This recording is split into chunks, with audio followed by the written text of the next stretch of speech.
So, just a few years ago, I was pregnant with my third child, and like so many parents, we were trying to figure out how to make our budget work.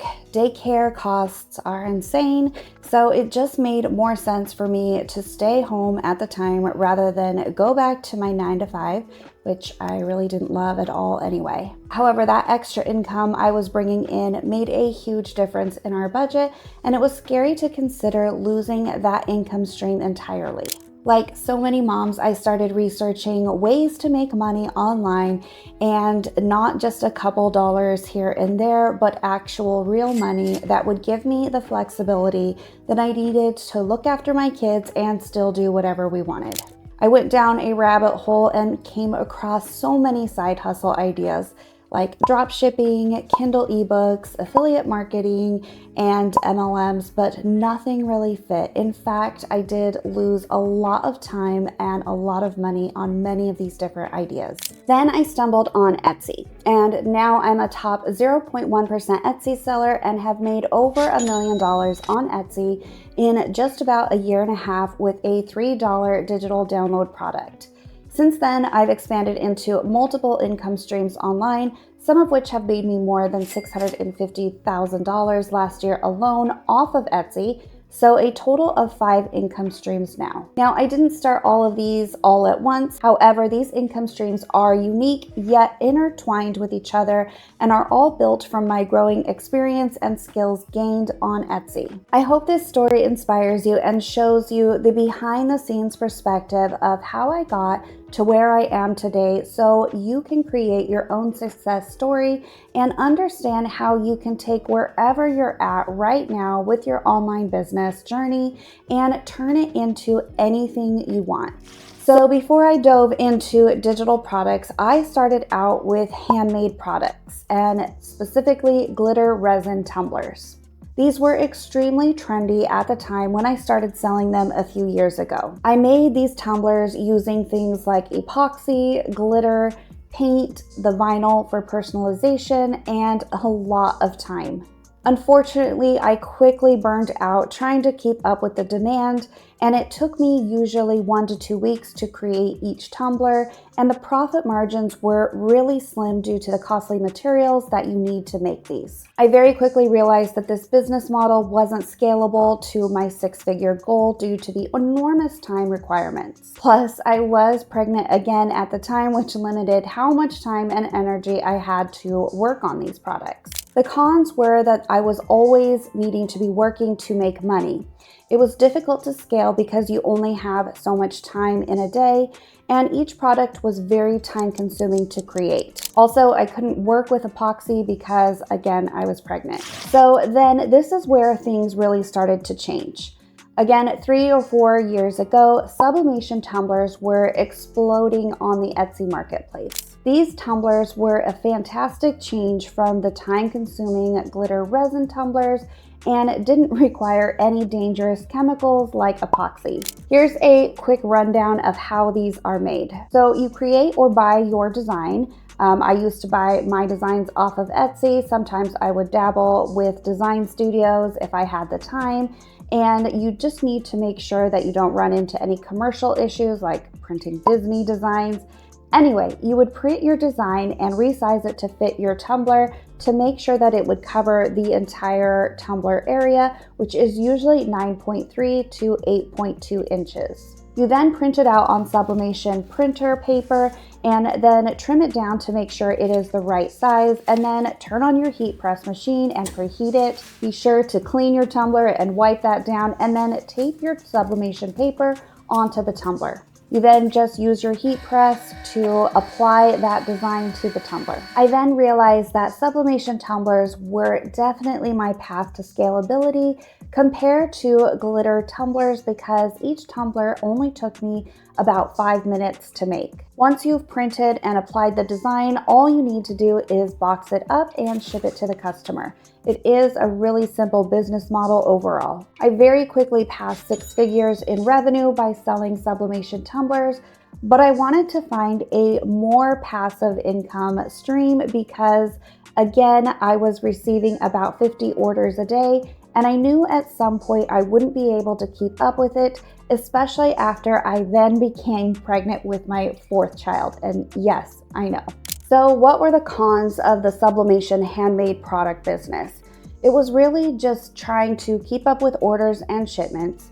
It was very challenging to take time off, and it wasn't scalable because eventually I would have needed to hire multiple people if I wanted to keep scaling that further. As a result, I wanted to look for a more simpler business model, and I really started looking more at a hands-off model on Etsy because I knew that that would be more passive. Now, I don't believe in the word passive when it comes to making money online.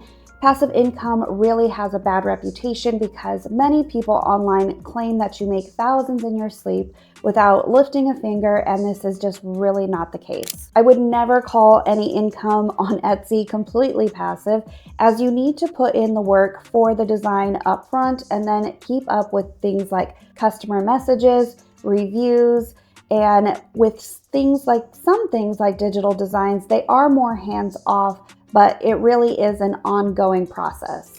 So after some research, I decided to make sublimation designs for the tumblers that I was already creating. Because I was very familiar with creating the designs and making the tumblers, I knew that I could make an attractive design that people would want to buy from me, and then they would just take the design and apply it to their tumblers and sell them to their customers. From my experience running the other shops, I already knew who my target audience was inside and out, so I did leverage this insight to sell the digital files. In January of 2022, I removed all physical products.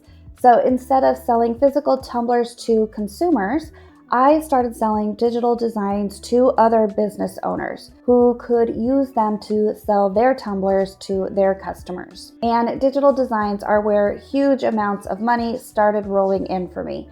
Within just a few months of going purely digital, I made over $15,000 in March alone, only about 3.5 months after starting to sell digital designs. A few essential parts of my success in the design space were things that I knew my audience inside and out already, so I was very familiar with what sold, and I could make designs that could help other business owners sell lots of tumblers.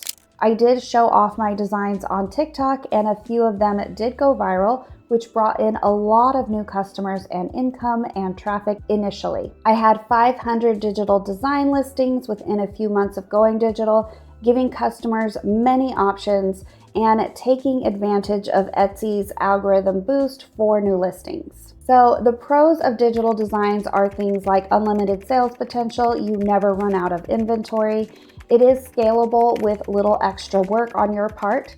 You don't need to worry about things like shipping products or inventory, and it is a higher profit margin. Now, there are a few downsides to digital designs, which are primarily copycats who may try to steal your designs and then sell for much lower prices, but just don't let this steal your thunder. Overall, digital products that only cost a few dollars each is what allowed me to go from making 6 figures a year with my sublimation tumbler business to hitting consistent months of tens of thousands of dollars. I'm now at the point where Bailey Design Co. makes me anywhere from $7,000 to $10,000 a month, with sales all coming in organically. I no longer run ads on this shop, and most of the designs I add are based on customer requests rather than trying to go viral or find trending designs. I don't actively promote this shop online except to my email list or Facebook group, and it's almost entirely passive because the sales are primarily old designs that are still popular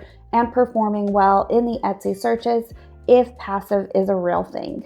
Now, if you're wondering why I wouldn't put everything into Bailey Design Co. when it was making $45,000 a month at its peak, the simple answer is that I've built 4 other businesses since reaching that $1.5 million mark on Etsy. And the reality is that relying on one marketplace can be a disaster for any business owner should the platform shut you down, suspend, or ban your account. And plus, I really am just a multi-passionate person with many interests besides just creating tumbler wrap designs. So here are the other 4 businesses that I've built since the Etsy shop to diversify my income. The first one is BaileyTumblerDesigns.com. So I created a subscription website where you can subscribe and access all of the tumbler designs and other types of digital products from my Etsy shop. It is a membership, so people can purchase monthly, yearly, or lifetime, and then they get access to all of my designs. New designs are made based on my members' requests, and I built that Facebook group for this membership, which is where I take the monthly requests. This one is considered a mostly passive income source since I'm already making those designs for Etsy. Number 2 is this YouTube channel. I started this channel to share everything that I've learned since selling digital designs on Etsy and off Etsy on my membership, which has resulted in AdSense, so kind of a more passive income stream, and has also led to affiliate income streams from the tools that I use on this channel, and then sponsorship opportunities from those same companies.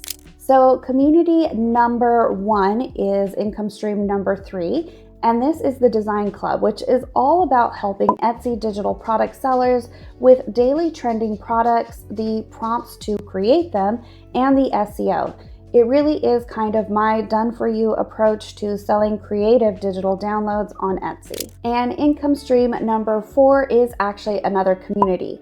After opening up the Done For You group, we quickly saw that the need for more detailed sales focus, marketing, and strategy was really important, which is why we opened up the second community. It also gives me the ability to teach other things besides Etsy, like starting your own membership site or creating higher ticket digital products off of Etsy. In the past year and a half, I've also had my course, The Digital Product Profit Formula for Etsy, which is now retired due to opening up the 2 communities, and I still offer one-on-one coaching from time to time. If you are interested in learning how to sell creative digital products on Etsy or your own site, then be sure to watch this video here next. And as always, thanks so much for watching.